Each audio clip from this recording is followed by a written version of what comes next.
governance. How we manage AI on behalf of children will be the clearest test yet on whether we are governing this technology responsibly and for the public good. AI's rapid adoption has been driven by extraordinary capabilities, but its continued place in society will depend on trust, and trust is built through responsible design. The post-harm regulatory model that we've seen with social media, reacting after damage, is not fit for purpose in the AI world. AI is fundamentally different. It is not a platform. It is increasingly a one-to-one adaptive interaction embedded in how children learn, communicate, create, and form their own sense of self. Inadvertently, AI is engineering simulated intimacy and human-like interaction at a scale that is hard to imagine. When a model says to a child, "I care, I understand," that's not conscience, that's code. But for a child, it can feel very real. And children are not miniature adults. They cannot reliably distinguish between authentic human connection and artificial intimacy, especially when systems are so persuasive, emotionally responsive, and always available. That difference has implications not only for safety, but for mental health, identity formation, and long-term well-being. We have already seen what happens when the line blurs: emotional dependency, manipulation, deepfake abuse, and in some cases, devastating loss. Children must not be the beta testers for our AI-enabled world. We need age-appropriate experiences by default, with guardrails around systems that simulate intimacy without accountability. The question is not whether AI will continue to advance. Of course it will. The question is whether we shape it in a way that safeguards the dignity and the development of children. And accountability begins with protection. And I'm excited to join this distinguished panel to have this important conversation, even though it's day 5 of the summit. Thank you very much. I'm going to have to move this back up. I'm sorry. Thank you so much, Baroness Joanna Shields, for setting the stakes so clearly. Too often, discussions about children and technology speak about children rather than with them. This session is intentional in doing otherwise. Therefore, I am very pleased to introduce Rahul John Aju, widely recognized as the AI Kid of India. He is our featured young AI innovator who has built and deployed real-world AI tools, founded his own AI startup, and advised public institutions on using AI. Rahul, I would like to invite you on stage. Thank you so much. Thank you. Thank you, guys. Thank you so much for the lovely introduction. I know safety is a bit boring topic, but it's a very crucial topic. And I think if I stand there, no one is going to see me, so I'm using a hand mic. So hopefully everyone can see me, yes? Can I get more energy? Hi, guys. Is this all you guys have? Hi. Perfect. So let's get started. Starting with, when I was young, my father used to tell me, okay, I'm still young. Younger, that's what I meant. He still tells me that, Rahul, question everything. Be critical about everything. The slide changer is not working. Okay, without the slide changer also it will work. Okay. Be critical about everything. Ask questions. So I did. Why does the chair have 4 legs? Why is the sky blue? And also, why do birds fly? Why can't humans fly then? I bombarded him with a lot of questions. So he just took the phone and he's like, Rahul, this is Google. Go search it. And so I did. But while I was using Google, my parents also taught me one thing: how to figure out what is the correct information and the fake information. And that helped me a lot. But this age of AI, how do you expect me to do it? I don't think even parents can figure out what is the right information and fake information. We all agree upon that? Yes? So how do we do that? Because curiosity is there in every child. I think I have enough curiosity. But it only becomes powerful if it's guided the right way. So how do we guide the right way? Because right now we are just teaching kids how to talk to machines before we teach them how to question it. Now, I'm just saying random quotes now, but let's dive deeper and see why. I'll give an example. Everyone remembers the Ghibli trend? Everyone did it. I did it too. Guilty. But it was very fun, to be honest. But what happened there was we were all just taking pictures, uploading our pictures to the cloud, but we don't even know what's happening with it. We all agree, right? But right now, kids are also doing the same thing, taking their pictures, uploading it to the cloud. But we tell children, don't be on social media, don't upload your pictures to social media, don't share your pictures to strangers and all, right? But what about the AI world? The parallel is missing. We need to translate real world safety into the digital world. Because right now, okay, I have a question. How many of you guys read the 25-page terms and conditions? I don't, right? You don't know what's happening behind the scenes. Right? Most of these pictures were taken and obviously made for the model to be better for all of us. Right? Right now, a lot of companies are making sure children are safe. But we don't know about it. Are they safe? There are a lot of unknown AI companies as well. What do we do then? That's why also I created an AI software where you can upload a full terms and conditions or any contract, and it will tell you the high risk clauses, law risk clauses, and it will, thank you. And it will literally tell them what to do, if you should use the product or not, right? So be careful. Anyway, so that tool was known as Rescue AI. I've been working on it for the past 3 years, for emergency, for law people, a lot of things. I don't want to promote myself too much, but I'm trying to do that. But what about when things like that are not there? What about if I didn't do something like that? That is why AI awareness and safety is necessary. Obviously it is. That's why you're called here, Rahul. But how do you do that education, right? How do you teach about AI? You know, recently I got calculator in my school, and I'm so happy because I don't have to do maths by multiplying, dividing manually. I can do it through calculators in my exam. By the way, I bunked my exam and came today. Anyway, very happy for that. But you have to do all this calculation. But because I have a calculator, it's way easier. But I only got access to it once I learned the basics of maths, right? I believe AI should be same. We should learn how to write essays. We should learn how to sing, maybe. Then you should, I don't know how to sing. Everyone will run away if I start singing. But you should know the basics and the foundations before you start using AI. I feel that's when you teach about AI. That's when you say, okay, AI can help you do the essay. AI can help you do the song. You should use the natural intelligence first, then start using artificial intelligence. I believe it's about using the combination of both, right? Yes? How many of you guys use natural intelligence? Everyone does, right? I'm mostly reliant on artificial, so I got to switch to. But that's what matters. But it's not just about that. It's also about how we deliver topics. Starting with personalized content. You know, reading for me is kind of boring. I'm so sorry. But everyone learns differently. It might be through reading. It might be through listening. It might be through watching videos, which I prefer the most. That's how I learn most of the things that are happening. From geopolitics to cricket, which I love. All of these things I've learned because I watched the video. I'm a more visual person. It's not one size fits all. But sadly, I feel education is. And I believe AI can generate content. It's not believe. It's already happening. You guys know about Notebook LM, right? It can generate videos. It can generate podcasts with one textbook content. That's how I passed all my exams, to be honest. Even not just that, there is this tool, Study Fetch, where you can upload a chapter content and it will convert it into games. It's not just about that. Everyone's interest is different, right? Take a wild guess. What do you think my interests are? Wild guess. AI, exactly. I'm here to talk about AI, guys. Cricket on the side, but AI, right? What if you connected E is equal to MC square and thought that through AI?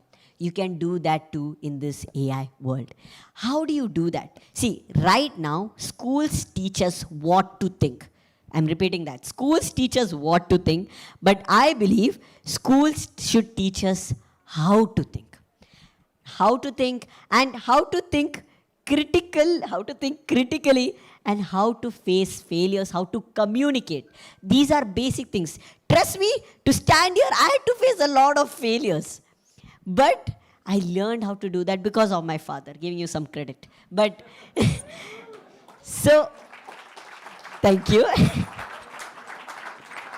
See, now he's recording the audience, clapping for him. Okay. So that is what matters. And here's one proof of demand, okay? I started something under my company, AI Realm Technologies, ThinkCraft Academy, yes, a bit of promoting, but ThinkCraft Academy, where I taught what is AI to building your own AI, LLM, fine-tuning and all that in 30 days, and more than 7 lakh people learned from that. And that course was completely free.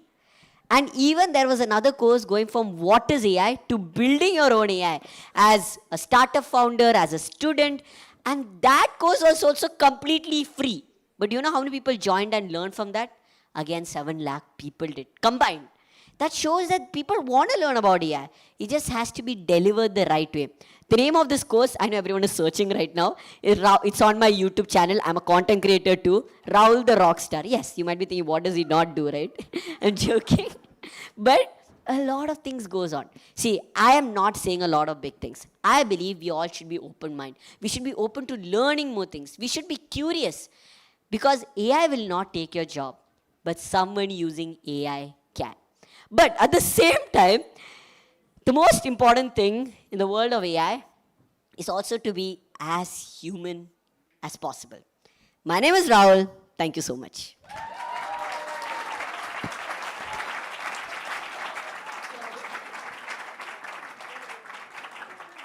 Is it okay if I take a small video?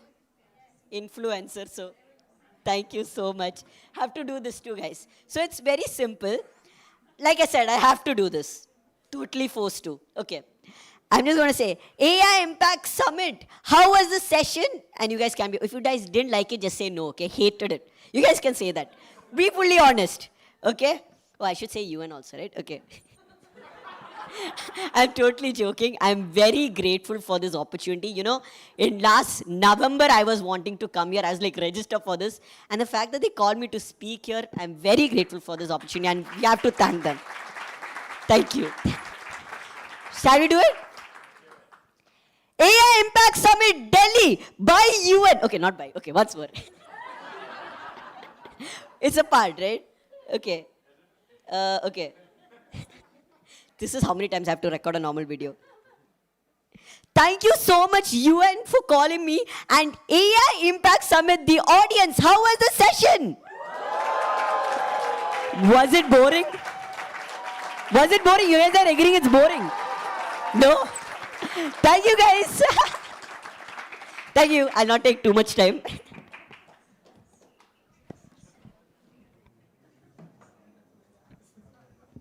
Thank you, Rahul, for that very thoughtful and energizing address.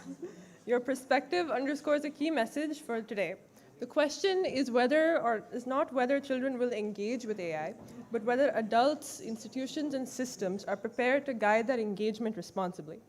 We will now turn to our panel discussion. The discussion will be guided by 2 co-moderators with deep expertise at the intersection of innovation, policy, and child well-being. I am pleased to introduce our moderators, Thomas Davin, Director of the Office of Innovation at UNICEF, as well as Urvashi Aneja, Director of the Digital Futures Lab. And I invite them to guide the discussion. Thank you. Can you hear me? Yes?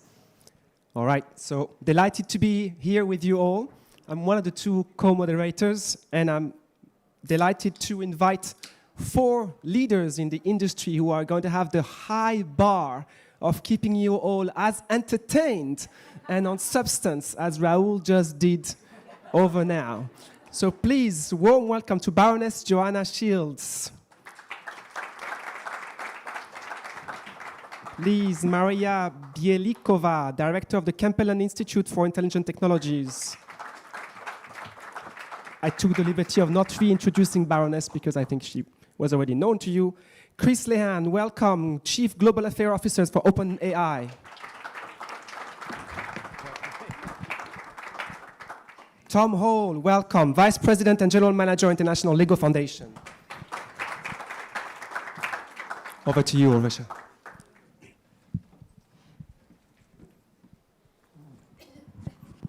Thank you, and thank you to the UNICEF team, and thank you for that very energizing opening. Yeah, I hope we can live up to that level of dynamism. Oh yes, can we invest? The Baroness wants to know if we can invest in your company.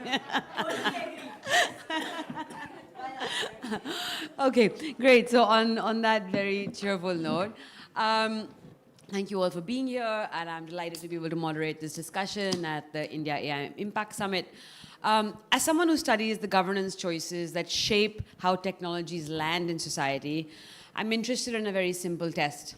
Whether AI expands children's agency and learning, or does it quietly narrow it through design incentives and design choices? So let's begin with what we want AI to enable for children at scale and in practice. Tom, so perhaps I can start with you first. Lego Education has recently pushed into computer science and AI learning in young classrooms. So what does AI literacy that supports well-being look like in real classrooms? And what should we do if we want AI to deepen creativity rather than replace it?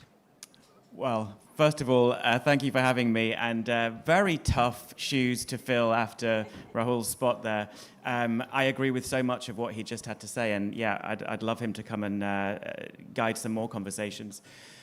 Being at this conference, I think we can all see that the rate of technological advancement is breathtaking, and I think often we stand, whether we're deeply involved in it or on the sidelines, there can be a feeling of incredible excitement. There can also be a feeling of kind of frankly doom that this change is happening so fast. And I think that we kind of underestimate what the role of children is going to be in this journey. They might look at what's happening in the world of AI and simply see it as a magic box that they can interrogate at the click of a button and ask simple questions and get really quite deep answers back. It might be a funny video they want to produce. It might be the answer to a history exam that they have to submit on Monday morning. And what we think AI literacy is ultimately handing children a screwdriver and saying, here is a fairly complex box, but let's take it apart and let's understand what's under the hood. And let's understand all the components. So for us, AI literacy is allowing children and empowering them to really kind of interrogate the fundamental basis of computer science and artificial intelligence.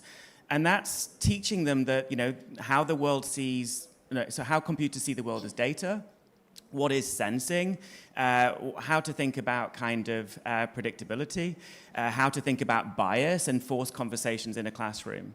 So we want to empower children to have deep thoughts about this. We also want to empower teachers. And I think right now, again, this pace is happening so fast. We asked some primary and middle school teachers in the United States what they thought about the pace of artificial intelligence in classrooms. And they're all hugely excited about or a very high number of them are very excited about the pace, about what's happening. They agree that artificial intelligence literacy needs to be a foundational skill in school, but that's 80% of them see that. Only 41% of them feel remotely ready to go and teach AI literacy in a classroom. So I think we have to provide teachers with the tools that are going to allow them to bring real-world learning to life. Thanks, Tom. And I would love to maybe at a later stage in the panel come back to you on the how, because we do a lot of work with policymakers trying to do kind of capacity support with policymakers, and we really struggle in terms of, how do you actually embed AI literacy? So I imagine with children, we really have to think about the pedagogy quite carefully to make sure that we are imparting that learning. So I'd love to kind of come back to you on that. Chris, if I can bring you in next. OpenAI has emphasized that AI systems will increasingly support learning, creativity, and problem solving for young people. From your perspective, where do you see the most promising opportunities for AI to positively shape children's experiences, particularly in ways that strengthen agency, curiosity, or access to knowledge? And you're not allowed to say what Rahul already said. I was just going to say, you got a great explanation of that. First of all, thanks for having me. Awesome panel, Baroness. Always good to be with you. my son would be very jealous that I'm sitting next to the Lego guy. That's a pretty cool thing. Thank you. And I'll just also share, I may have to exit a little bit early because I have a bilat I'm supposed to be at that they double scheduled. So if so, my apologies in advance. I'll try to answer your question at a macro level and then maybe a more specific level that I think picks up on your pedagogy question that you were just asking. First of all, this technology has enormous capabilities to basically individualize teaching, individualize. I mean, you're at a place where every kid in the world could, in effect, have their own AI tutor that would be able to help them to learn at the pace that they learn and in ways that they learn. I think amongst, sort of insights in education is kids just learn in very different ways. And this technology could be incredibly liberating in terms of answering that. I mentioned the teachers. We do work with the largest teachers union in the United States, 400,000 teachers, to actually train them to develop the AI, to in fact do some of that individualized teaching. But I think there's maybe a level down from that, which I think you were sort of picking up on when you were setting up this question, and that's the agency question. I know the US public education system better than I know others around the world, so part of what I'll say is really based on my US experience. But the US K through 12, I see the sign, yes, you're telling me to shut up. K through 12 public education system was designed for the industrial age.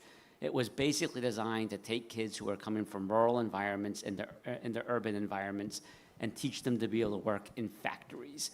That was both the bells, different classrooms that you would go to, the time that the day started, how long the school day lasted, but sort of at its core was not just literacy in terms of teaching people to read, write, do arithmetic.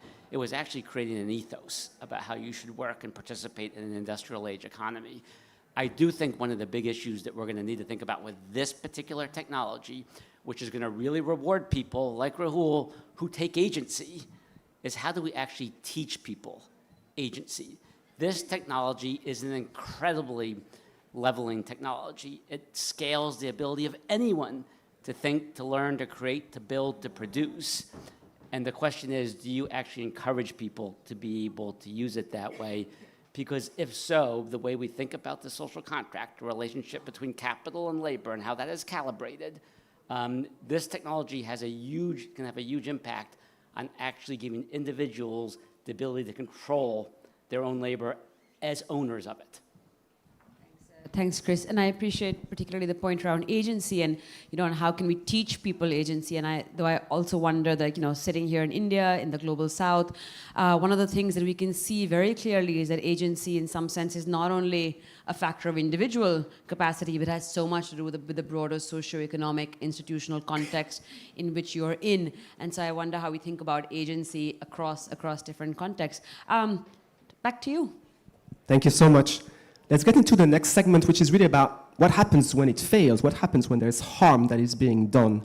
From a UNICEF lens, of course, when we think of the education in the world today, 7 out of 10 children in classrooms cannot explain to us a text that they read at 10 years of age. 7 out of 10. So clearly the technology potential is immense in really realizing huge bounds in learning outcomes. But what happens if actually we go the other way and we suddenly have an overdependency on that technology for children when we maybe frame the children's creativity in ways that we actually constrain it or make it one fits all? So let's go into that segment of risks and harms and what is the accountability frameworks and how do we protect against this. For those of you who are following carefully, I would say that the organizers of the panel have done a beautiful work on gender. I don't know if you noticed, but it's boys on one side, girls on the other. The woman asking question to the man asking question to the women. They're by definition much smarter, that's pretty clear. And that's exactly where I was going, and the next question to the women are going to be harder than before, as they should be. So let's Definitely start. great on a curve, yes. But to be fair, it continues to be harder and harder as the panel continues. Let's start with Baroness Joanna. You've held UK government roles focused on internet safety and harms. And you have helped build major child online safety coalitions internationally. From that experience, what is one key lesson from the UK internet safety agenda that you believe is worthwhile surfacing today? And maybe one area where you think, or you should say, we've tried this, please don't do this.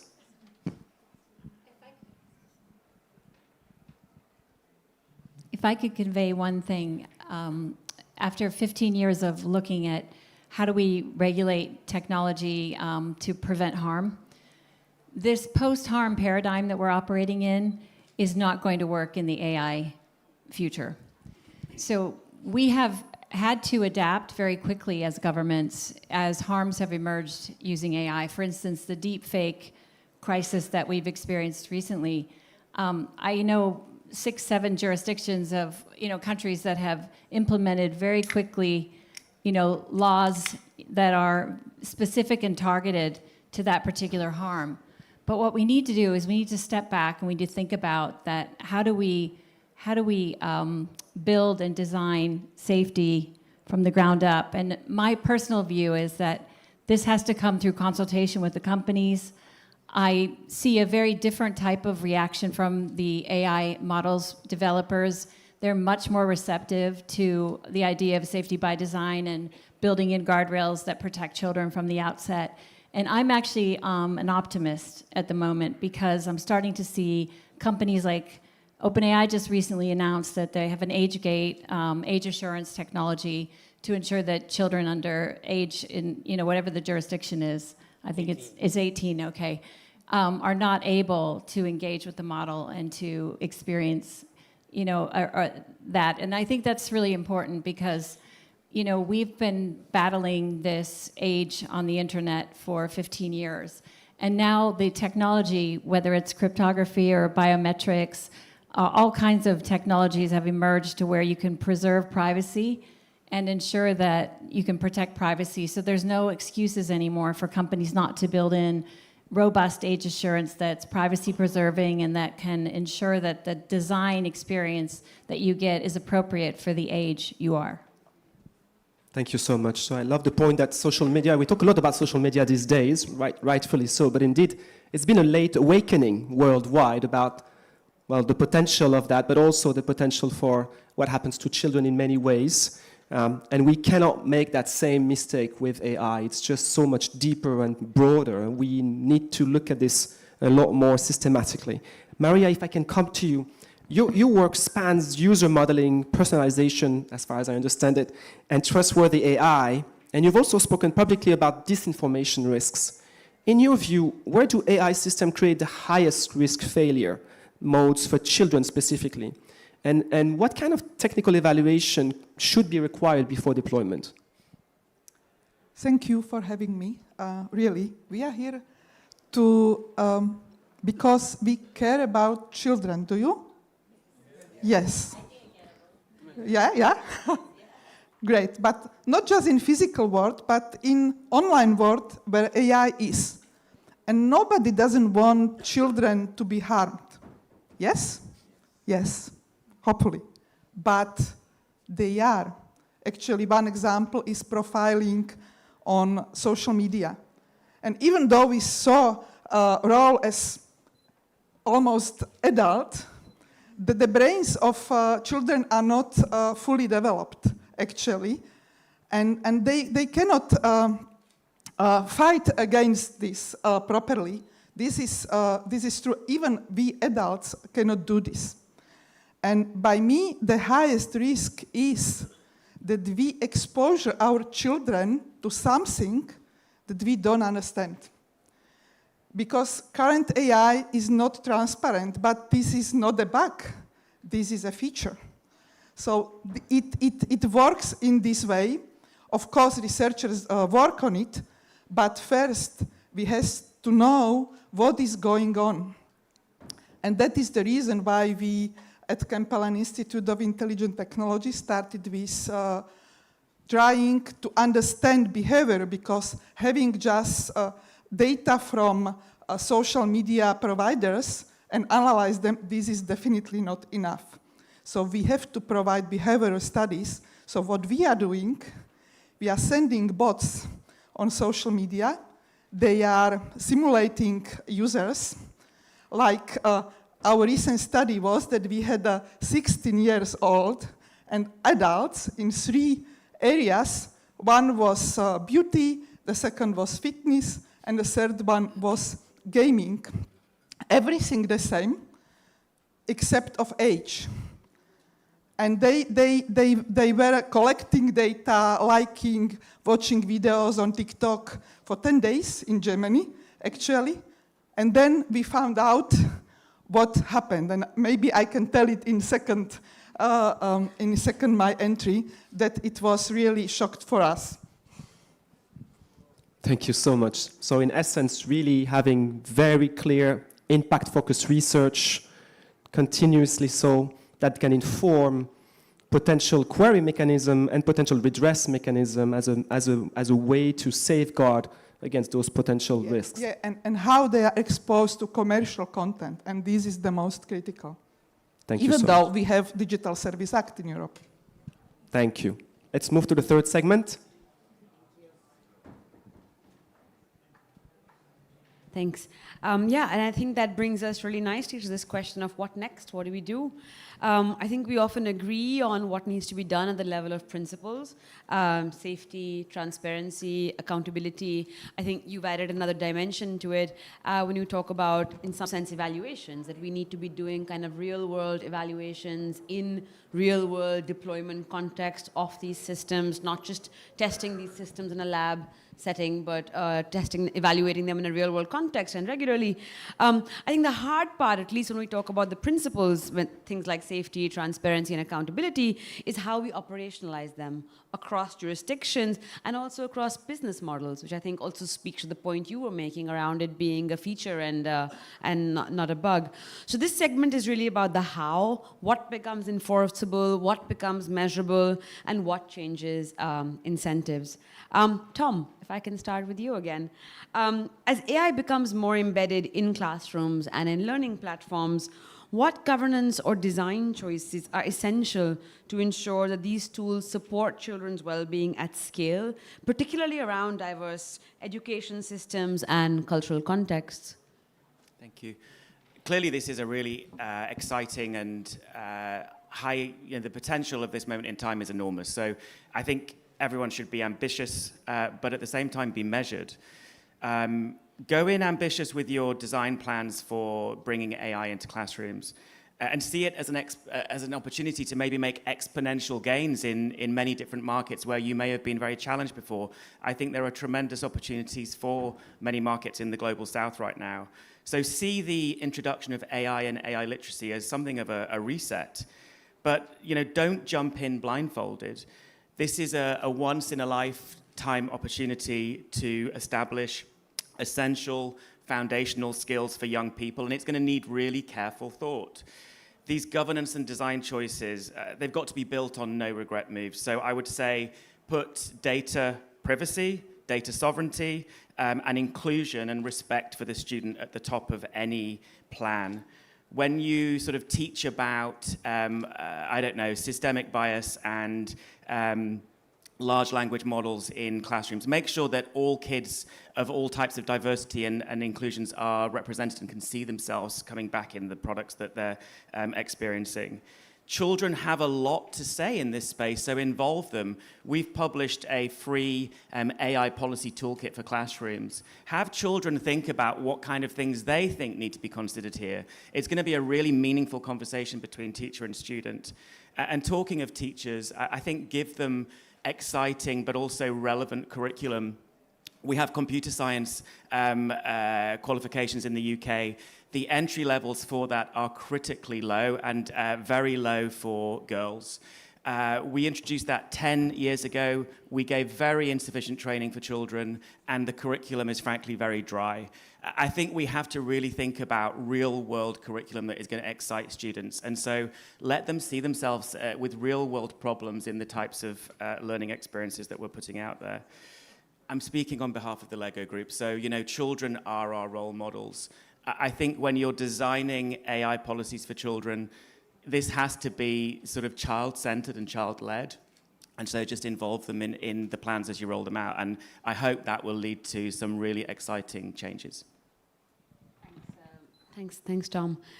Chris, earlier this year, OpenAI's policy engagement has included calls for common sense youth safety approaches and more parental control.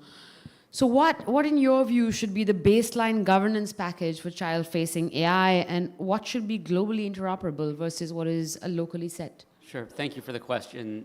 Let me just do 2 points, and then I'll answer that question specifically. First of all, I think this is a really smart room, so I'm sure we're all thinking about it this way, but really important to understand and recognize that this is not social media, and we should not make the classic mistake of fighting the last war with the next war.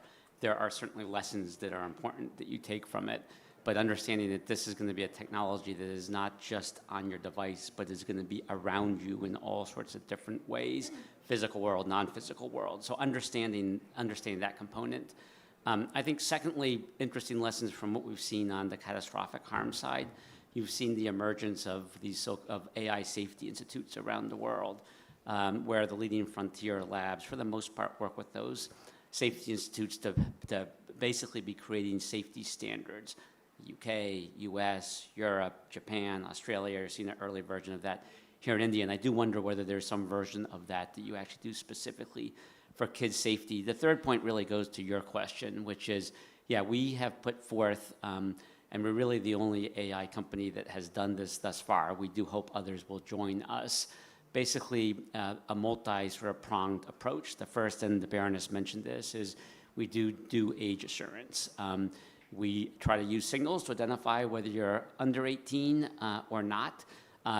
If we identify you as under 18, and if we are unable to identify you, we then default you to an under 18 model. So even if we're not sure of your age, we do default you to an under 18 model, which has all sorts of restrictions around violence and sexual conversations and mental health type of issues. 3, we build it in with a ton of parental controls. Parents can control whether it has memory or not about your child. Parents can get real-time feedback. Parents can control how long you're spending on it. You can get warnings and alerts around stuff if your child is asking stuff that would be in the mental health types of space. 4, we prohibit any targeted advertising of kids using the technology. I think that's one that's a clear lesson from the social media age. 5th, we have an outside review process that we've called for. In the US, that would be done by like a state attorney general, but someone who's a part of government to actually review that what you're saying you are in fact are doing. And then finally, prohibit the targeting of specific kids bots. There may come a time and place when we actually have really good guardrails around this, and they can really serve really helpful, positive, productive purposes. But until we have those guardrails, we think we need to be really, really, really mindful of that. So it is a complete package. We are pushing this in California and a number of states. We want to take it around the world. We're working with some of the leading children's advocacy organizations, and anyone here who'd want to work with us on it, we really welcome that. And we don't pretend to have all the answers. Like, we're super humble about this. We do think this is what we've seen from our data. This makes a lot of sense. It goes farther than what others have done. But we also know that this is going to be a constant learning process. And this is a beginning, not even the middle, and certainly not the end. Sorry, just to ask a follow-up question on the bit around how you make this locally relevant. So you have this kind of package, you're rolling it out in the US. How do you then cater it to different contexts? It's a great question. Like, there are some parts of the world, Europe is an example of this, where there are some privacy limitations that actually impact your ability to do the age assurance at the level that you would like to be able to do it at. So we're in the process of some of these jurisdictions of trying to work through some of those types of issues. I think there's other dynamics that potentially come into play, which may be what you're asking about, cultural context, societal context. And I think those are things that you do have to work through with individual countries, because individual countries are going to have their own norms on those. And I think we'll also see different levels of vulnerability or different types of vulnerabilities in those different contexts. Baroness, if I can bring you in. How should global norms for children's safety handle cultural and regulatory diversity without creating, in some sense, loopholes that allow companies then to opt for the weakest protection? So I wanted to take that question in 2 different directions. First of all, in terms of a regulatory framework, there are certain standards that are required across every jurisdiction. I mean, every country has an age where children can participate in the digital world, and it unfortunately it's a blunt instrument in many cases. applies across the board at a certain age. Like we've been seeing a lot of social media bans recently. And, you know, I think that has come out of exasperation on the part of governments, the fact that they just have given up trying to regulate this technology, and they've decided they're going to just use that blunt instrument as a guide. And unfortunately, you know, there are benefits then that the children can't participate in. But the reality is that there's a little bit of movement here. As the age assurance technology grows and becomes much more capable, we can custom design experiences for young people that accommodate their level of maturity and capability and ensure that we can meet these requirements in a much more sophisticated and better way. It's about time we solve for age online once and for all, and I believe we're getting close to that. There's an organization called the Open Age Alliance, and it's a very important organization that's looking to harmonize standards across all of age assurance technology. So whatever age assurance you think on your platform is reliable, Open Age will enable you to generate an age key, and then that age key travels with the child everywhere they go online. So we've got a very absolutely verifiable way for companies to deliver an age-appropriate experience. And you asked me about something else that I think is really important in this context about culture. And if we have a world where we are accepting models from just the global north, I really believe we will lose so much of our cultural diversity, our uniqueness as people, wherever we come from, whatever our background is.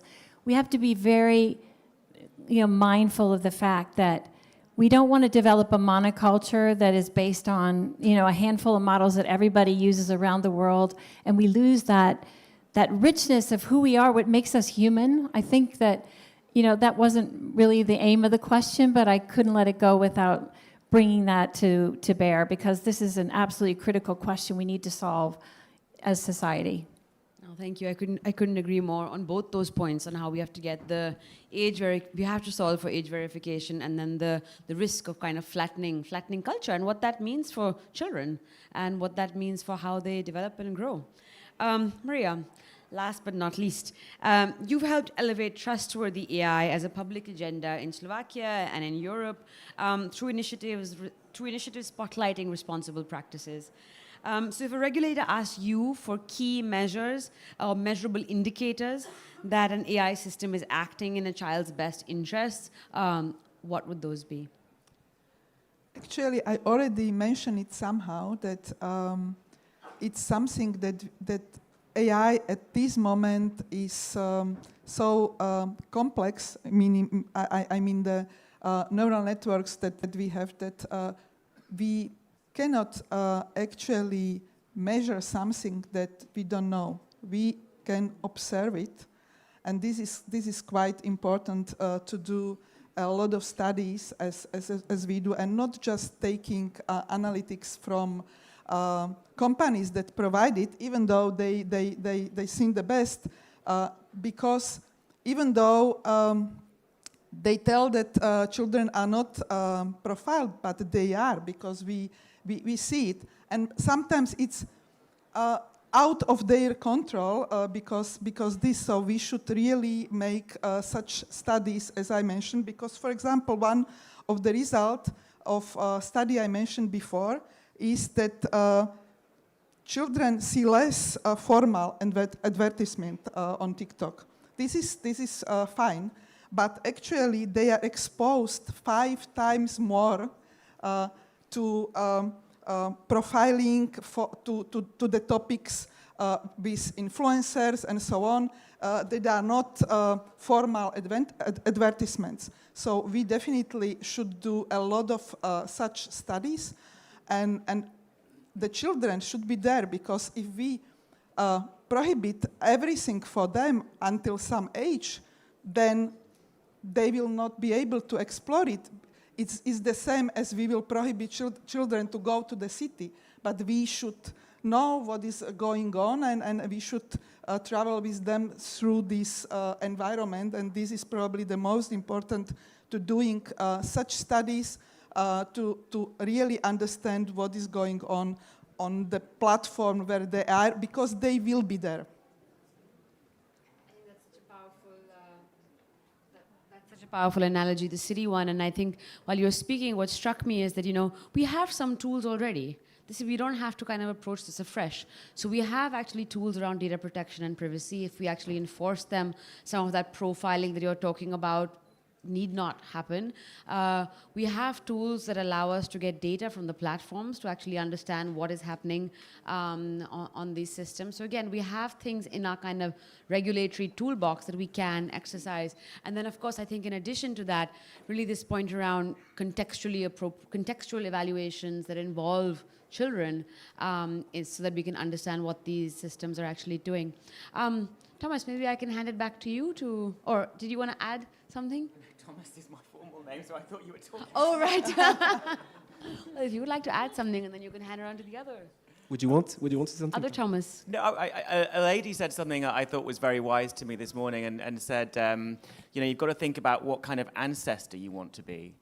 And I guess we're at this really interesting moment where we've had social media, we've had sugar, we've had tobacco. Surely now this is our chance to make some really sharp decisions and pay it forward for the next generation. So credit to the lady who said that to me this morning. Yeah. Thank you so much, Tom. So it's going to be very hard to close. So maybe I'll just try to see at least the points that I took from the panel, and hopefully they will resonate. I come away with a sense of, I would say, it's going to sound terribly UN, but measured optimism.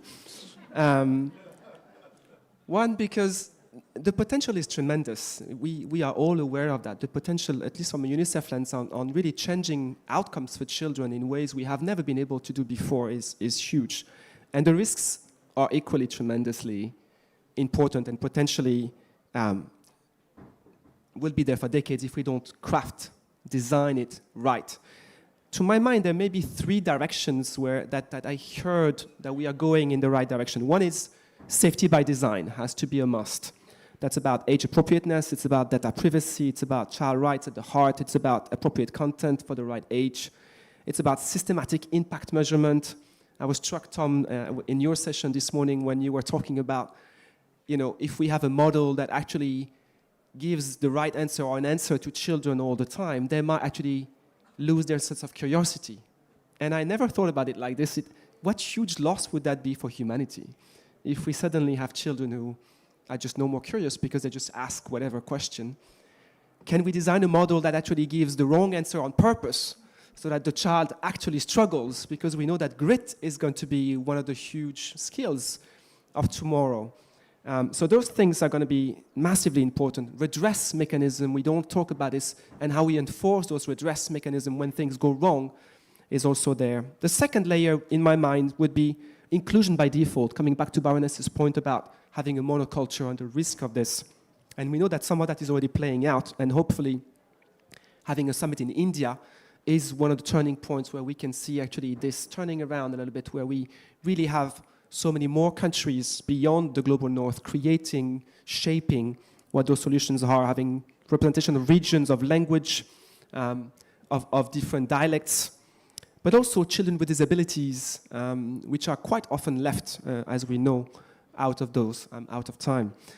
And maybe one thing that we haven't really talked about is having solutions that work for the unconnected, having solutions that work offline. We are at risk of just focusing on urban-centered people, and that will be terrible if we don't do it right to those who are already kind of struggling by the Y-line. And last but not least is children at the heart, and children at the heart because that's who we want to create that world for, the ancestors we want to be for them, but also because Raoul demonstrated that for us.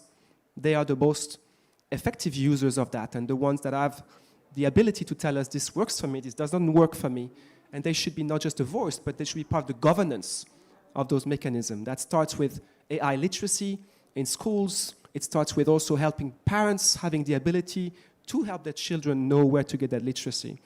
And hopefully if we hit all of these right, we have a chance. Thank you all for joining us. I just want to give the floor back to the MC. Thank you so much to the panelists as well as the moderators and the audience. Also on behalf of Undersecretary General Amandeep Gill, United Nations Special Envoy for Digital and Emerging Technologies, who regrets missing the session as he is stranded with the Secretary General's program. Even the United Nations motorcade cannot make it through Delhi traffic. But could we please welcome Rahul back up to the stage for a very brief reflection on the discussion?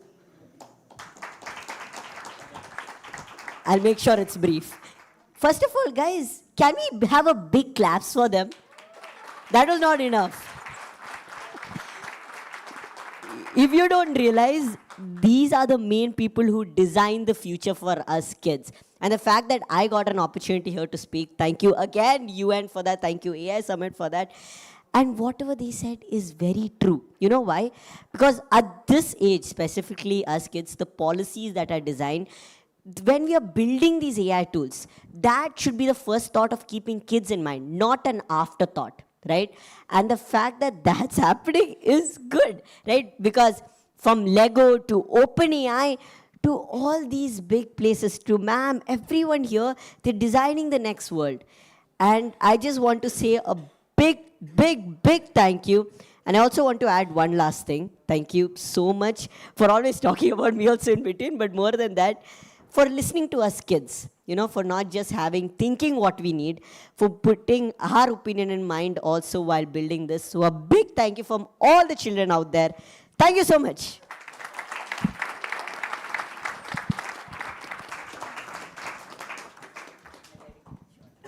Excellencies and distinguished guests, thank you for your participation and engagement.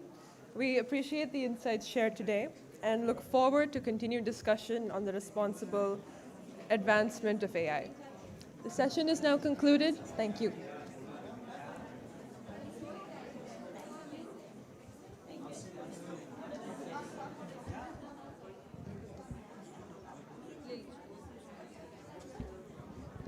Thank you, audience. May I request the session officers to please come to the stage?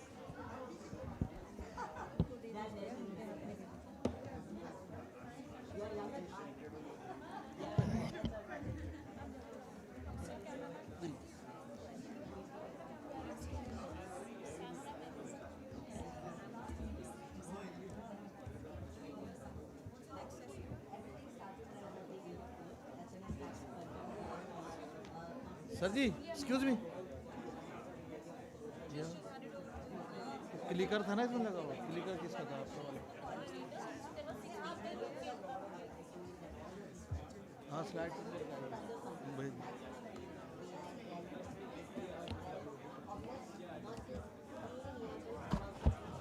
May I request the audience to exit from the door behind us?